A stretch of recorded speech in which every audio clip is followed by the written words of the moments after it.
Hello, Goonies, and welcome back to Arsenal, your go-to source for everything Arsenal. If you're passionate about the Gunners and want all the latest updates on transfers, match news, and behind-the-scenes stories, make sure you hit that subscribe button and become part of our growing community. Now, let's jump straight into the breaking news and transfer moves making headlines in North London. Arsenal's transfer balancing act. Arteta plots final moves as EZE decision looms.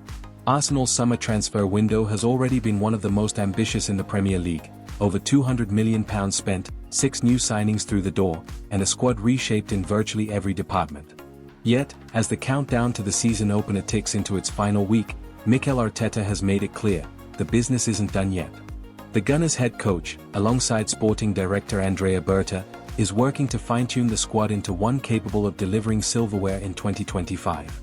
While names like Victor Gyökeres and Noni Madueke have bolstered the front line, and Martin Zubimendi alongside Christian Nurkic has reshaped the midfield core, the sense within the Emirates corridors is that Arsenal still have a move or two left in them, provided the right exits are sanctioned.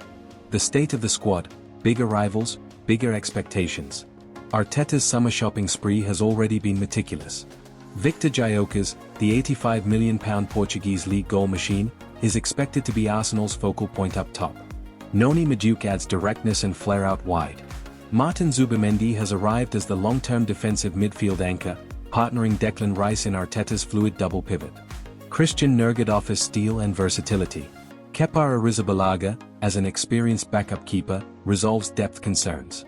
Christian Mosquera, the young centre-back from Valencia, is seen as one for both the present and future. These signings, however, mean competition for places has never been fiercer, and some long-serving squad members may soon be heading for the exit. Arteta speaks, "We are actively looking." After Arsenal's comfortable 3-0 win over Athletic Club in their final pre-season outing, Arteta was unusually candid about his transfer intentions. "Let's see what happens in terms of where the squad is at in the next few weeks. We are actively looking at options. There are a few players that may have to leave also."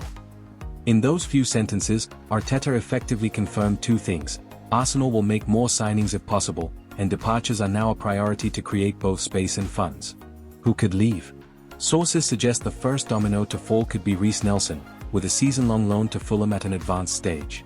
Fulham are set to see him as a key addition for their wing options, and the deal could include an option to buy. Leandro Trossard and Fabio Vieira are also in the frame for exits, though Arsenal's stance is clear, they want around £20 million each. Trossard's inconsistent minutes last season and Vieira's injury struggles have made them expendable if it means funding a marquee arrival. Oleksandr Zinchenko is a more complicated case, admired for his technical quality but hampered by recurring injuries. While a permanent sale is unlikely this window, whispers persist that Arsenal would not completely shut the door on a big offer. The EZE question.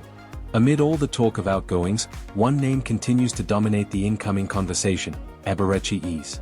The Crystal Palace talisman has been on Arsenal's radar since the early stages of the window, with his creative output and ball-carrying ability seen as the ideal complement, or even alternative, to Martin Degaard.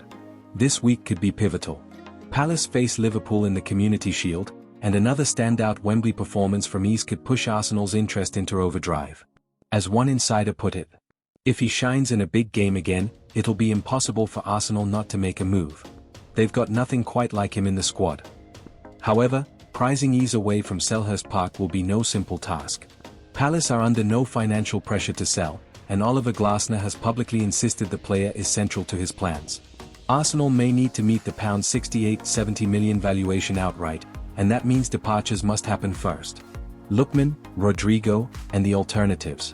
If Arsenal cannot land Eze, other targets are on the list. Ademola Lookman has been floated as an option. Currently unsettled at Atalanta, the Nigerian international is eager for a Premier League return. Yet, many around the club, including former Arsenal winger Jermaine Pennant, believe he would add depth rather than star quality. Rodrigo remains a dream signing, but Real Madrid's reluctance to sell and the Brazilian's Champions League pedigree make this an unlikely short-term move. Timing is everything. With less than a week until Arsenal kick off their Premier League campaign, Berta and Arteta face a race against the clock. The strategy is clear. Finalize at least one major outgoing to generate funds. Move decisively for Eze if his Community Shield performance validates the gamble. Keep one eye on alternative creative players should Palace stand firm. A window that could define the season. For all the strength in Arsenal's current squad, The decision on whether to add one more elite attacker could be the difference between pushing Manchester City to the wire again and falling just short. Arteta knows it. Berta knows it. And the Emirates faithful, already dreaming of an EZE Saka triangle, know it too. As the manager said after Saturday's game, "We're building something special, but you never stop trying to improve." If the next 2 weeks go their way, Arsenal's summer might just go from excellent to era-defining.